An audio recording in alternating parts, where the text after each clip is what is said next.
अस्सलाम वालेकुम viewers, welcome my channel prime recipe. आज की ड्रिंक है खोया खजूर। हमारे लाहौर में तो इसे खोया खजूर कहते हैं। आपके इलाके में क्या कहते हैं कमेंट्स करके मुझे बताएं। प्लीज़ मेरे चैनल को लाइक करें, सब्सक्राइब करें और शेयर करें।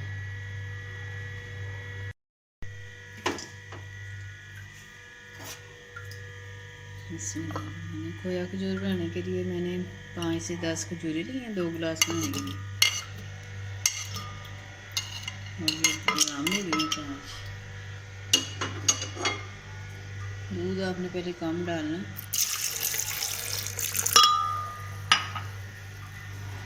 चीनी भी कम जाएगी इसमें। 2 स्पून डाल दें क्योंकि खजूरें मीठी होती हैं।